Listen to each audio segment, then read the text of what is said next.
Have you ever had real pastrami? I'm not talking about the stuff that comes cold and rubbery from the deli counter. I'm talking about the real stuff that's made in delis and served up on rye bread. That's what I'm talking about, and that's what we're gonna make here today. It's magical. Roll the intro.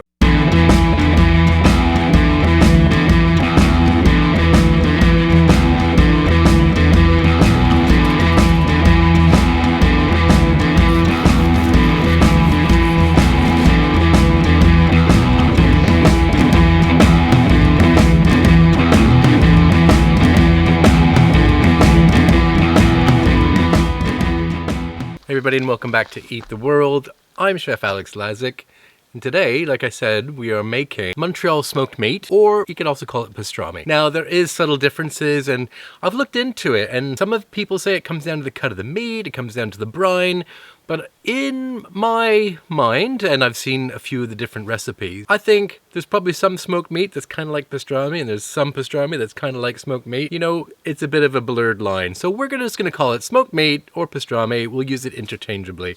I know that it might offend some people, but really, it's a piece of beef that's been cured and smoked and then steamed and then sliced up on rye bread with mustard.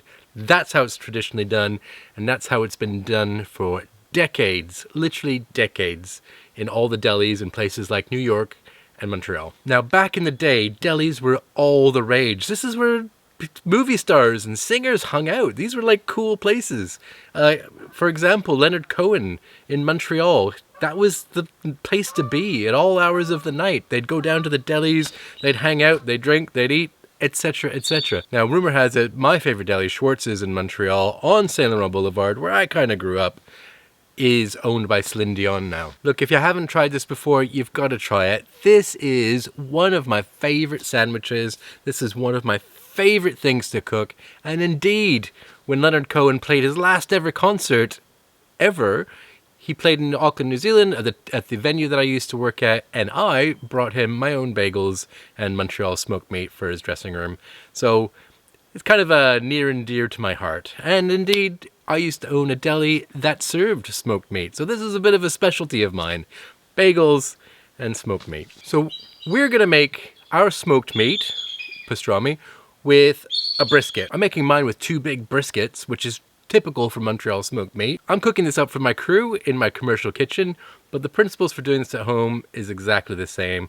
I'm just doing it on a bigger scale. It's not a complicated process. Take the brisket, we're gonna brine it for 10 days, then we're gonna smoke it, and then it gets steamed for 3 hours. So you've got this beautifully barked, amazing piece of beef that's been cured, and it just... Now, I'm talking about real smoked meat or real pastrami. I'm not talking about the stuff like I mentioned earlier from the deli counter.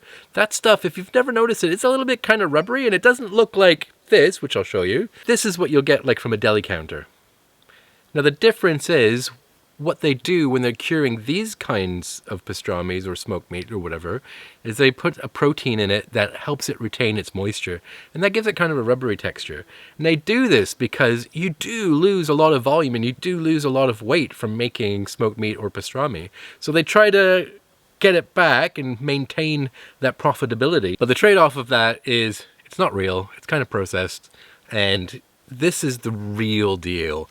This is the real deal smoked meat. Now, guys, before we continue, please, if you could, like, subscribe, do all those wonderful things, and also check out my Patreon page. I've got some exclusive content there for my patrons. Have a look. I've made a couple of dishes that are just only for my patrons. I've got some resources there for pizza making, just for my patrons, so it's definitely worthwhile having a look and checking it out. Anyways, guys, let's get started. Okay, so let's begin. We have a beautiful selection here of what is essentially pickling spices, but the ratios and the recipe are the important thing here in getting the amazing flavor that my smoked meat has. But we are choosing some cloves, coriander, black pepper, bay leaf, garlic, allspice, salt, sugar, and curing salt. As the title suggests, I call this my Leonard Cohen recipe, obviously because I'm such a big fan, but also, as I mentioned, I got to serve him my smoked meat and my bagels from my deli at his last ever concert. Ultimate honor for me. So first step is to make the brine. Essentially, we need to dissolve that salt and sugar into some hot water, and we will then add the rest of our other ingredients to let them steep and impart their flavor. We're going to make a concentrated brine right now, and then dilute it with cold water and ice once the salt and sugar are dissolved. So we'll give this a good stir and let it steep and dissolve for about 15 minutes. And after it's steeped a while, I add the curing salt. I don't know why I do it last, but I always do. I don't know, it's just a thing I do. Now I'm going to do 2 briskets, so I'm splitting my brine into 2.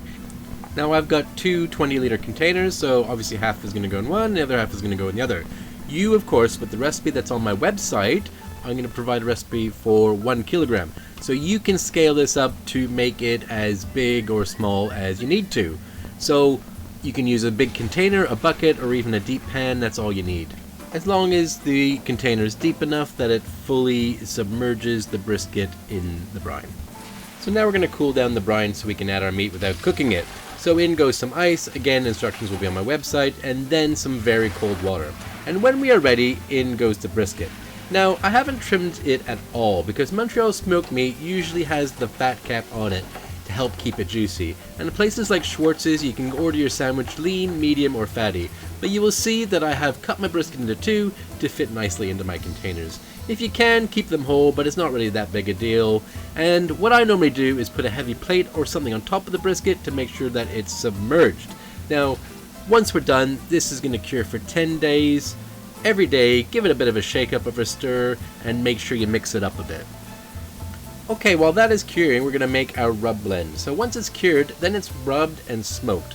So do yourself a favor and grind your spices as much as you can like I am. Grind your pepper, grind your allspice, grind your mustard seed and cloves.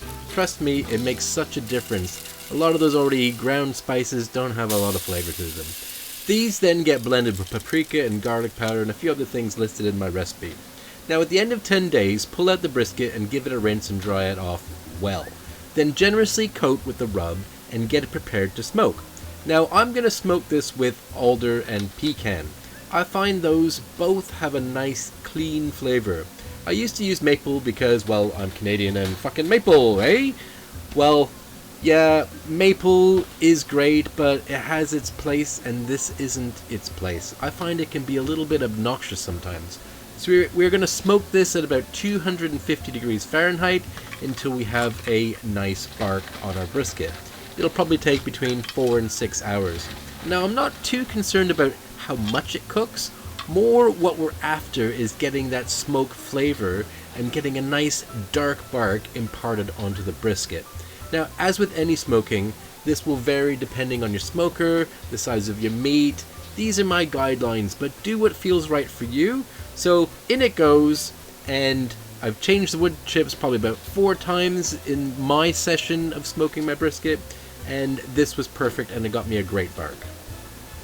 Now when it's done, you can cool it down and keep your brisket in the fridge until you're ready to steam it and eat it, or you can do as I'm doing. These are going straight into a steamer for 3 hours, then they're getting served at dinner. Now, there are a few ways you can steam this. If you have a large steamer, use it, or even a large steaming bamboo basket. You can get a large pot and then put a grate on top of it and then cover it with a lid that fits nicely and snugly.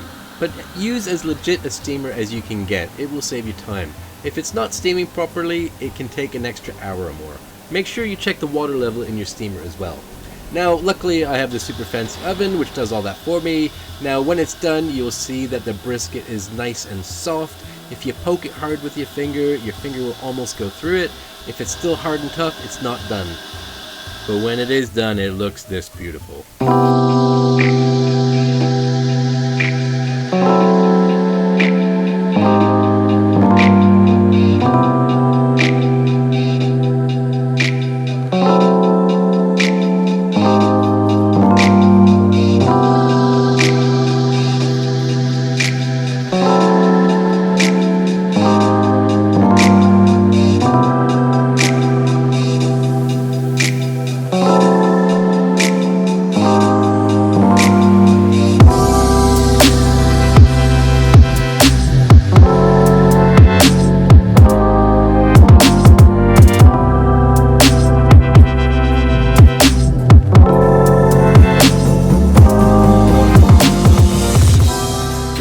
For slicing, and this is just amazing, so juicy and full of flavor. Now the thing with carving brisket, as a lot of you know, is that the top end of which I'm carving has separate tissues with grains running in different directions. I don't worry too much about it because it's just that tender and juicy. but you can separate them and slice them independently if that's what you prefer. Now let's assemble the sandwich. We have a generous slices of smoked meat, then we're going to get our nice rye bread and slather on some nice mustard and pile on the smoked meat. What a thing of beauty. There is just something so insanely good about this combination. Look at it. Just beautiful. Okay guys, smoked meat. I'll tell you what, that was a lot of fun, and you should have seen everybody passing by today as I was smoking the smoked meat, or pastrami, whatever you want to call it. Everyone was poking their head and going like, what are we having for dinner tonight? And I was like, we're gonna have the best food that you've ever had. Maybe a little bit of an exaggeration, but some of the guys came down and made them their sandwich, and I said, this is gonna be the best smoked meat sandwich you've ever had, if not the best sandwich you've ever had. And they just kind of chuckled a little bit, and I was like, I'm telling you, this is fantastic. Anyways, they went off and they had dinner, and they came back, and they were like, you're right, that was fantastic. And I was like, yeah, I know. Anyways, so this is my traditional, only thing I'm missing off there is coleslaw. But this is my traditional Montreal smoked meat. I got some pickles and some spicy pickled peppers there, some fries. The only thing I could have done is maybe add some poutine with it, but you guys, what I would say is that this isn't pretty food, but it's bloody beautiful. Oh, go on, let's give it a bite.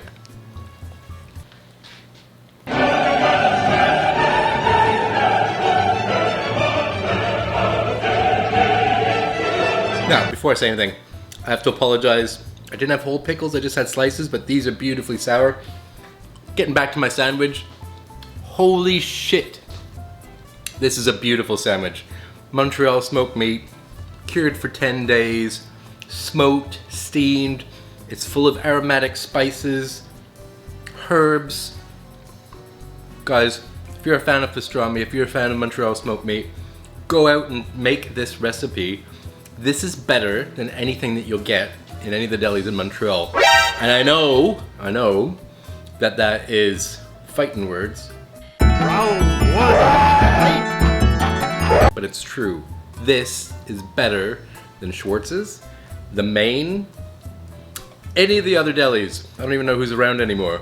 But I love my Montreal heritage and I love my delis, and this is fucking amazing.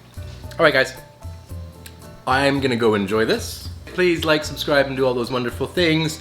Share the video, tell all your friends about this kind of thing if that's what they're into. Check out my Patreon page. I've got some exclusive content coming up for my patrons, and I've got a lot of fabulous things in the works. So please like, subscribe, Patreon, and I'll see you next time. I'm gonna go enjoy this. See you later.